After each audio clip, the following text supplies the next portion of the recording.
Hello, everyone. Welcome to the third episode of the Sports Hub. I'm Michael Wengrzyn, and joining me today on the show are Alex Strouf and Jackson Jirik. Guys, how have you been enjoying the fall weather so far in October? Oh, I love it. I love it, Michael. It's been a beautiful, really weird turn of events. We were at 80 degrees last week, down to like 40 this weekend. We're getting down to 33 on Saturday, a potential snowfall. But regardless, it's coming. It's coming. You had to mention snow in there. I have to. Not ready for snow. Let's be real here. It's October. It's the best month of the entire year. We got a lot going on, but not ready for snow yet. Yeah, let's keep some of that fall mentality here, Exactly. especially here on today's show. We got a lot of good stuff to talk about. Yes, we do. On this episode, we'll talk about Pointers football, the Wisconsin Badgers, Green Bay Packers, the MLB playoffs, and do a quick round of buy or sell.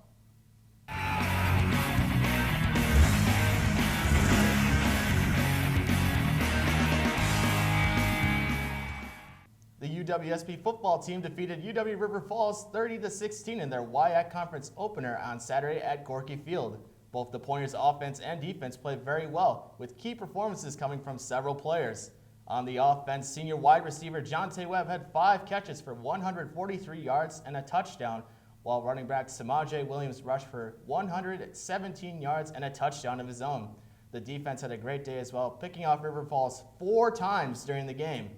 Guys, what did you think about the Pointers' performance in the conference opener this weekend? Alex, you want to kind of get us started on this? You and I called the game on Saturday. What did you think of it? We did. Well, I mean, it was really, really impressive is the best way to put that. And I was holding up the 4 at the get-go because 4 interceptions for the Pointers defense. That's not something you see every day out of Stevens Point's football team. It was a very impressive performance. A conference win is always big, especially in the opener. They're 1-0, trying to go 1-0 next week, and the week after, and the week after. They did it in week 1 of WIAC play, and the offense looked good. You mentioned Samaje Williams and Jonte Webb, who were the stars offensively. Samaje Williams, a 75-yard touchdown run on the first play of the second half, which was incredibly fun. So regardless, an awesome win, a really good start in conference play, but now the road gets a little bit tougher. Yeah, going to Oshkosh, it's going to be a good game. But looking at this game, they were stout. Like they were the team that not everyone, but the team that we expect them to be. 4 picks, the defense needed it. Coming after their Dakota game, they needed this game, and the offense needed it too. Urmanski needed a good game. He had it. And he got help, and that's exactly what they needed to do, and they did that to open up their WIAC play. Yeah, they were pulling out tricks out of the bag. They were trying different sets. They were trying different things offensively, and it worked for the most part. They had a couple things that the fans maybe weren't so pleased about, but nonetheless, they were trying new things, and a lot of them worked, and we saw a lot of really good flashes from this Pointers team who, like you mentioned, Jackson, 2 weeks ago just got destroyed by Dakota State. 6 interceptions from Matt Urmanski in that game. He rebounds, has a great game, and leads that offense to a really impressive win. So all roses and daisies from here on out. Exactly. And going to Oshkosh next week, it's going to be hard. They're a good team, and the WIAC conference this year is tough. It is tough. I was talking to one of the safeties, and they all look good. I was paying attention to Eau Claire. They beat St. Thomas. Yeah. A team that is very, very good. And now going to D1 in a couple Exactly, years. exactly. And going to D1 and Eau Claire goes in and beats them. Yeah. Like, that's crazy. And now they're in our conference, and we have to play against that. We got to bring our A game every single week. The A game needs to be brought, indeed. That's very well said. The next couple of games are hard. You mentioned at UW Oshkosh. This upcoming weekend, the following weekend is homecoming here in Point. You and I will have the call of that against UW Whitewater. So going to be a tough couple of weeks, but we'll see what they can do after this big win. Well, sounds like both of you guys have high hopes for this Pointers team, and so do I. I think we have some optimism in the field, and obviously next week is going to be a big game against Oshkosh. So we'll see if the Pointers can continue their big streak, as they're 2-2 overall in the season, and they head on the road Saturday, as mentioned, to play UW Oshkosh. Now switching from Division III to Division I, the 8th-ranked Wisconsin Badgers defeated Kent State University 48-0 on Saturday at Camp Randall Stadium. The Badgers had a huge day on offense with 520 total yards. Running back Jonathan Taylor continued his spectacular season, rushing for 4 touchdowns and catching another. Quarterback Jack Cohn threw for 134 yards and 2 touchdowns on the day as well. Guys, what are your opinions on this Badgers offense and how they perform each week? Wow. What can you say? Jonathan Taylor continuing and not even continuing, dominating his Heisman candidacy with that game. 5 freaking touchdowns. That guy's an absolute freak of nature. It's unbelievable what that guy does week in and week out, and the spark he brings to this Badgers offense. They're ranked 8th right now. Still think they probably should have had maybe a bump a spot, obviously with some movement in the top 10. This week is big, and we'll get there, but an absolute blowout and an absolutely fantastic showing heading into a really tough game this week in their final non-conference game against Kent State. What can't you be impressed with? I think this game really, you talk about sometimes a team needs a good game to give themselves confidence. This was the game they needed. Yeah. This was the game that gets Jonathan Taylor really rolling the ball. Jack Cohn had a Jack Cohn type of game, as we've mentioned before in previous episodes, and that's what he needed to do, and that's exactly what they did. And for the Badgers, it's just keep going. And that's exactly what they should do, and that's what they're expected to do. And if they want to make that top 4 by the end of the year, I mean, they have the capability of doing it. Got to do things like that. Exactly. They have to do things like that, but they have to do it against good teams. And they've got a lot of them coming up. So their schedule does not get any easier. Obviously, Kent State was the last non-conference, and you have to go in and do things like that, like you said, Jackson. And Jack Cohn played his role. He knows his role, and he plays it well, and he has all season long. Jonathan Taylor, well, he played his freaking role. Yeah, that guy is he unreal. did. I mean, he did everything and much more than they probably expected in that game. 5 touchdowns, I still can't get over that. But he is outrageous. And now Michigan State this upcoming weekend. I'll be there in Madison to cap off this 5-game homestand for the Badgers. It's a big game. I don't even know what they're ranked now, maybe like 23, somewhere in there. I know they're low 20s, but regardless, a very good ranked team. It's a conference game, and it'll probably be your toughest opponent of the year. I know Northwestern played them very well. I know Michigan was supposed to be all that in a bag of chips, and they weren't. But you look at a team like Michigan State, who always plays them tough, especially in Camp Randall. It's going to be a really fun game this weekend. It's going to be a good game to be at, and toughest opponent, like you mentioned, so far up to this date. And it'll be a good, true test to see what type of team they are against conference play.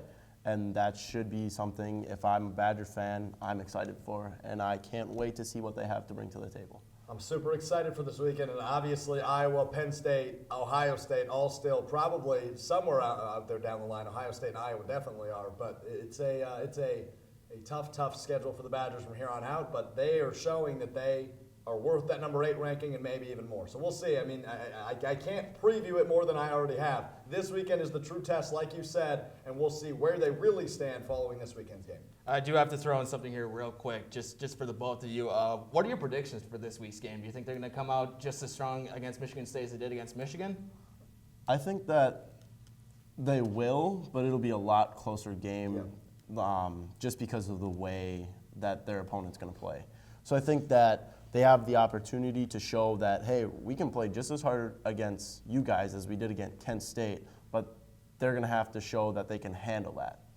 Yeah, and I think you look at the comfortability level now. I mentioned 5 straight home games, so these Badgers are in their home stadium. This is home field, and this is homecoming. I think they come out strong, again, like they did against Michigan, but this offense is really poised, they're comfortable, they're rolling, the momentum's on their side. I think they'll come out and, I don't want to say blow them out, but I think they'll handle this game very well. I can't emphasize how important that 5 straight home games is, right? 5 straight home games. That's insane. You don't hear that often. And now they've got their toughest test of the season this weekend at home, their 5th straight home game. There's no way they do not win this ball game. I'll guarantee it. I'll throw my guarantee out. The Badgers win this game. Alex Strouf going, Joe Namath here on the show as the Badgers now improved to 5-0 and are 8th in the AP polls for the 3rd week in a row. They will play Michigan State, as mentioned, in their homecoming game at Camp Randall on Saturday. After our first commercial break, we'll be back to talk about the Green Bay Packers win on Sunday and the rest of the MLB playoffs.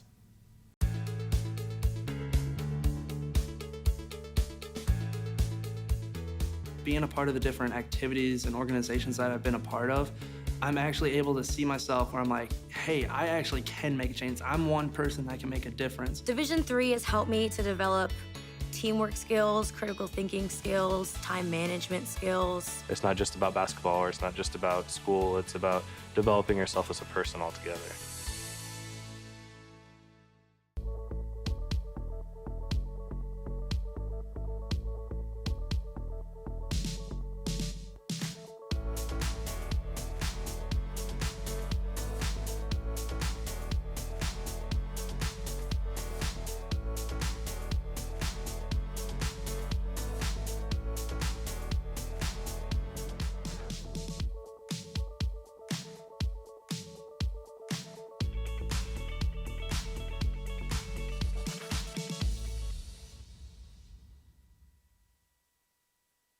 Welcome back into the Sports Hub. The Green Bay Packers defeated the Dallas Cowboys 34-24 on Sunday, at AT&T Stadium in Dallas. The Packers had a great first half, intercepting Dak Prescott twice, scoring 17 points and keeping Dallas off the board as they went into halftime up 17-0. The Packers added on in the lead in the second half and at one point held a 31-3 lead, but it quickly diminished as the Cowboys scored 3 touchdowns to make it a 10-point game. A late missed field goal with under 2 minutes left by the Cowboys sealed their fate and would give the Packers the win. Running back Aaron Jones had a terrific performance, rushing for 107 yards and 4 touchdowns. Guys, what are your takeaways from the big win this weekend? Aaron Jones has officially been freed. He had a total of about 180 yards in those 4 touchdowns. He had 70-something yards through the air as well. The guy's terrific. We knew this is what he was capable of. At least all of us Green Bay fans, hey Jackson, knew Aaron Jones was capable of being a workhorse back and a top 7, top 5 back in the league, and he showed that yesterday against a really good Cowboys team. Another big takeaway is the takeaway that we've had each and every single week with this team throughout the first 5, and that is offense starts really hot, offense looks really good, defense looks really good, we're jacked, we're really pumped up. And then all of a sudden, everything starts to slow down. Where do you go from here? So it's a matter of making sure you can piece together 4 full quarters, and the Packers have not been able to do that so far this season. It's been disappointing. They still walk away with a W, and that's what's important. A win's a win. But you still need to figure out how to piece everything together because that's how you go from a really good team to a Super Bowl team, and we'll see if they can figure that out. It's only week 5, going to be week 6. They'll be fine. Yeah, like you said, Aaron Jones was capable of what he did, and he exactly proved that. The 4 touchdowns, there's nothing more you could ask for, much more than what you should ask for. And you say that the Packers slowed down, but they scored 17 points in the first half, and they still scored 17 points in the second half.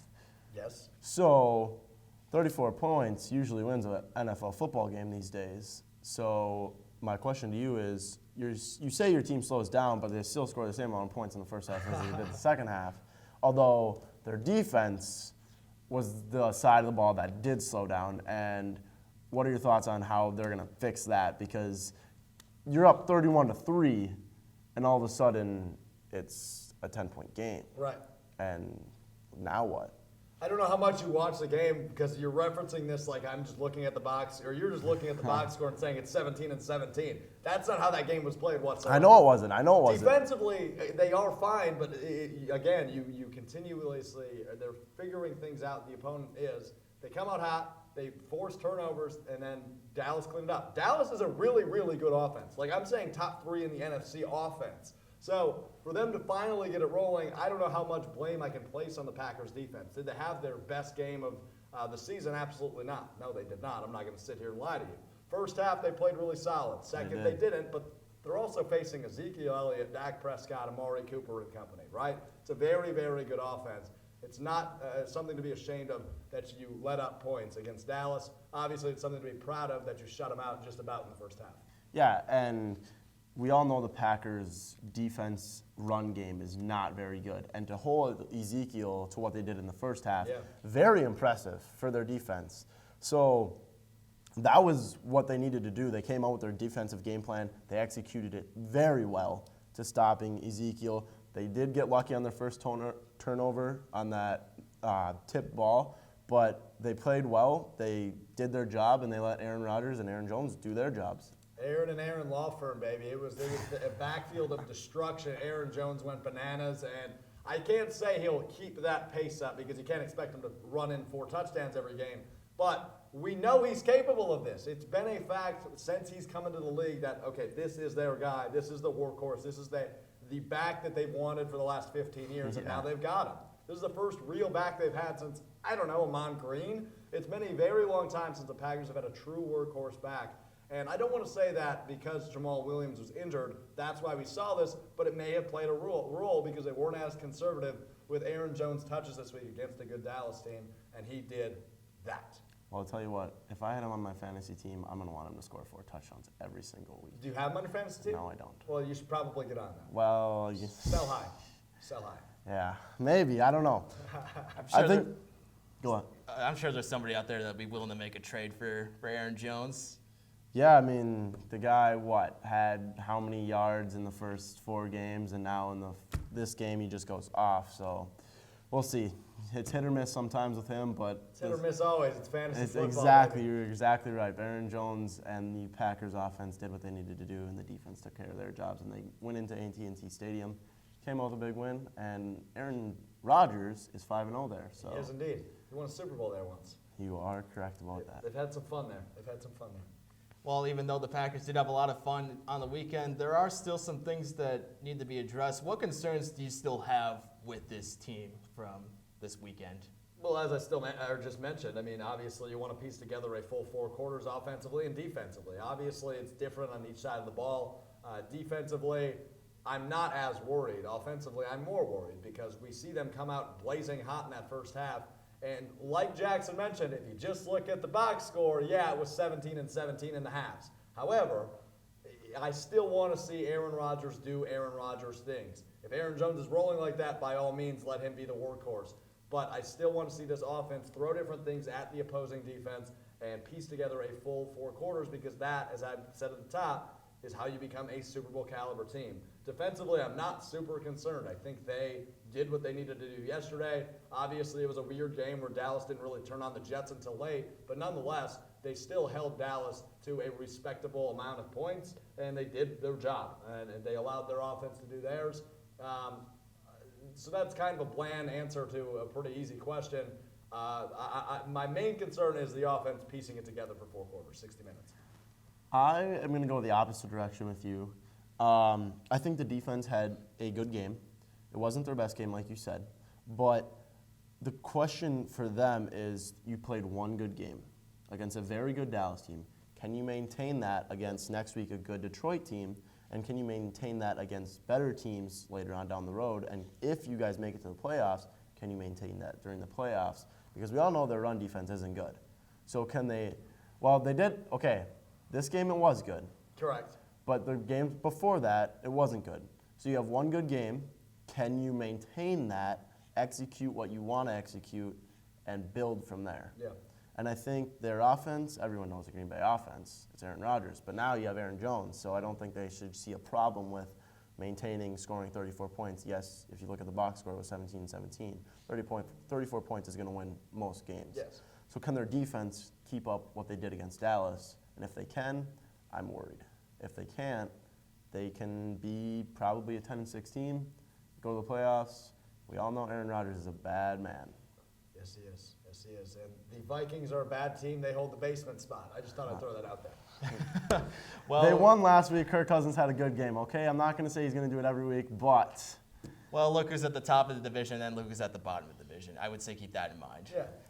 Well, Aaron Rodgers and the rest of the Packers supporting cast are now 4-1 and will host the Detroit Lions at home next week on Monday Night Football. Now switching to baseball, in the MLB playoffs, the divisional series got underway last week, Thursday and Friday. In the American League, both the Houston Astros and New York Yankees have jumped out to a 2-0 lead in their series matchups against the Tampa Bay Rays and Minnesota Twins, respectively. Game 3 of both series are today, and the Astros and Yankees are looking to complete the series sweeps. Meanwhile, in the National League, the Atlanta Braves lead 2-1 over the St. Louis Cardinals, and the Los Angeles Dodgers have the same advantage over the Washington Nationals. Game 4 for both series also take place today, and the Braves and Dodgers will look to move on to the NLCS.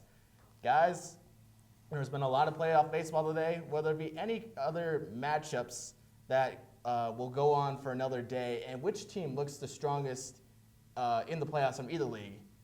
Well, I mean, it's hard to measure because you have 4 teams up 2-0.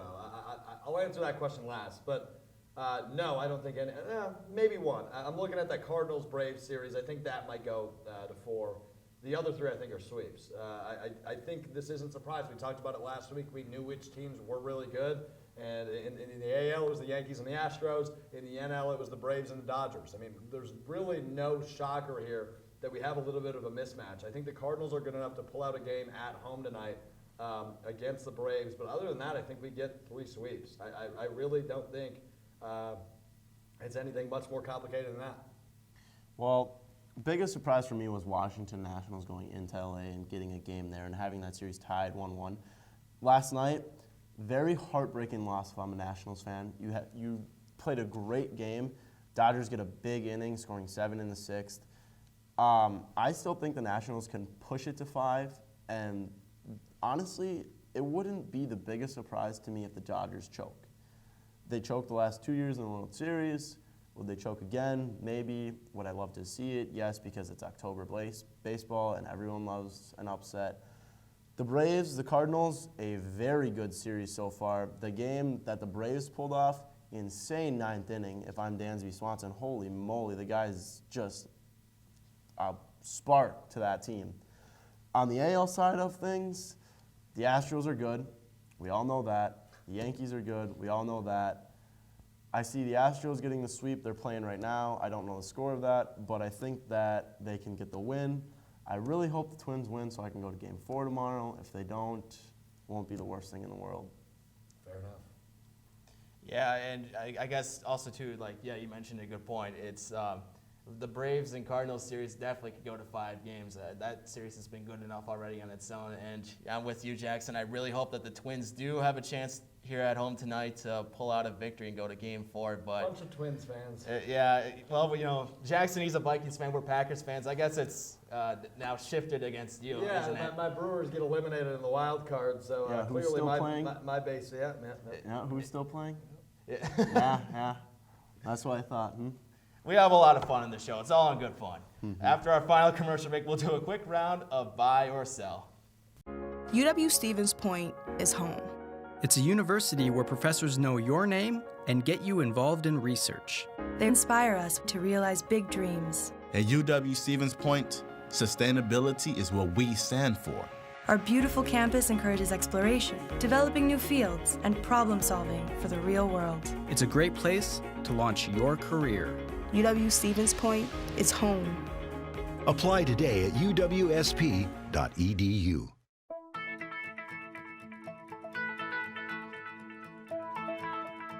College has given me the flexibility to pursue my passions and my interests, and I've recreated my identity for myself aside from just being an athlete. My greatest personal discovery has been that I am capable of doing things that I didn't know I was capable of doing. To be able to study what I wanted to and continue to play the sport I love, all of those things came together very nicely in one package in Division III. Back here on the Sports Hub to wrap up the show with some buy or sell. We got 4 different scenarios for you. First one, the Panthers are a better team without Cam Newton. Jackson, why don't you take this one first? I'm going to buy it. I think they're playing as a team now. I think there's just like the camaraderie of the team is back to being Panthers football. They played a great game against the Jaguars. Their defense was what they needed to be, and their offense was their offense. Christian McCaffrey, holy moly. Oh, my goodness. He was Superman as we saw him take a huge leap over one of the Jacksonville defenders into the end zone. That was amazing, and I think the Panthers are a better team without Cam Newton, and B, they look like the team they should have been with him. The 30 for 30 on the rise and fall of Cam Newton is going to be so interesting in about a decade from now. Kyle Allen has been absolutely terrific for this team. We saw the matchup between Gardner Minshew and Kyle Allen this week, and as he mentioned, the 2 rising stars this year in the NFL. Allen, a second-year guy, Minshew, a rookie. And these are 2 guys that were thrown into uncomfortable positions early in the season as their team's respective starting quarterbacks, and they've both done a fantastic job with it. But I think Kyle Allen's done an even better job with it. Carolina's obviously a better team than Jacksonville overall, aside from the quarterback position. And I'm all in on Kyle Allen. I think he might be the true quarterback moving forward for this Carolina team, but we'll see once Cam Newton gets healthy. Where does Cam Newton go then? I mean, obviously, he gets moved if they run with Kyle Allen, right? He's too good to be sitting on a bench. I don't think that happens this year. Obviously, they're going to let him sit and heal up. But we'll see. I don't think he's on Carolina next year if they want to run with Kyle Allen. We'll see. I agree. Yeah, it's going to be interesting to see what goes on in Carolina. Second one, now talking about the NBA, the LeBron James-Anthony Davis combo will work out well in LA this season. So that's such a tough question to answer because what does well mean? Is that a playoff team? Is that a Western Conference Finals team? Is that an NBA Finals team? I think it will work out well, absolutely. I mean, those are 2 of the top 5 players in the NBA. They'll be fine. They've been rolling together so far in training camp and preseason. They're buddies. and they're going to make it work. They're going to be a playoff team. The NBA is much more interesting this year than it has been in past years. Even though I'm a huge NBA guy, it just hasn't been that interesting because you knew the Warriors were always going to be that team out of the Western Conference. Now they could be the team out of the Western Conference, but there's a lot of other candidates that seem like very intriguing possibilities for NBA Finals teams. That said, I'll absolutely buy it. I think the Lakers will be a threat in the Western Conference this season. I'm going to agree with you. I think that the Lakers will be a good team. I think that they have a lot of young talent led by a very good veteran core in LeBron and Anthony. I think that helps a lot if I'm the Lakers fans, and I have a lot of reason to believe that they are going to be a good team this year. I think they'll make the playoffs as probably a 3 or a 4 seed. I still think the Warriors are going to be the team to beat in the West, arguably, but like you said, the distribution of talent after last year is all over the league. Right. And I think that's something, if I'm an NBA fan, finally, oh my goodness, this took forever to get back to being the NBA that we used to know and love. And I'm not a huge NBA guy, but I was sick of just thinking, you know what, I don't even need to pay attention. The Warriors are going to be in the finals, and whoever comes out of the East is not going to win. And last year, Kawhi Leonard, he brought the talent. He brought it back to what it should be, and I think that's something that's going to be very good for the NBA. So I think the Lakers will be a good team. I think they'll make the playoffs, like I said, as a 3 or 4 seed. Okay, you have them toward the top of the conference. Yeah, I think they'll be right anywhere between 3 and 6 seed, probably. It depends on if they stay healthy and whatnot. But yeah, I think they'll be a good team. LA will be interesting to watch this year, but Bucks in 6. Bucks in 6. Next one, a little hockey here. The St. Louis Blues are the favorites to repeat as Stanley Cup champions this season. Not losing a ton and being as good as they are, yeah, I think they've got to be right up there. I'd buy that as every day of the week. Off to a good start, too. I'm going to sell it because I don't think the Blues are the favorites. I think they're a good team, but I'm not going to say they're their favorites. So far, looking at the league, Toronto looks really good. Tampa looks really good, although they did lose yesterday. New York, they look really good. So I don't consider the Blues the favorites in the NHL, but I do think they're a good team. I'd say out of the West, they are going to be a very good team. Maybe the team to beat, but not Stanley Cup playoff favorites. All right. Well, I'll throw over here one last quick one. News happening today about Jay Gruden's firing from the Washington Redskins. The Redskins were wrong to keep Jay Gruden after the end of last season as their head coach. Buy or sell? I don't know if they were wrong. That's a tough question. Do you have an answer to this right away? I got to think on this one. I would honestly just say I don't know. It's so hard because what do you do? Do you give the guy another year? Do you The 5 games in is really what's confusing me because Dan Snyder acts like he is surprised the Washington Redskins are 0-5 through the first 5 weeks of the season.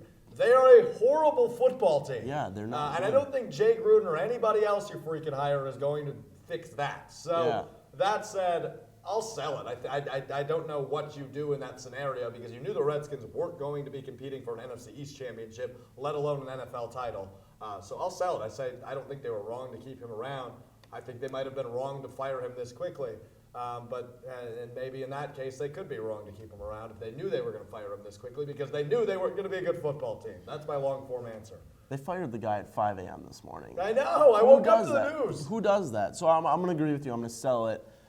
I don't think it's his fault that they're 0-5. I think I'm going to agree with what you also said in saying that there's a lot of things that they need to work on in that football team, and I don't think it was Gruden's fault. So I'm going to sell it, and I think that's all I have to say about that. Bingo. It's already a lost season for Washington. They're going to have to stick it out the rest of the way with Bill Callahan as interim head coach. Just tank to get the number 1 seed or number 1 go pick, get Tua. Tank for Tua.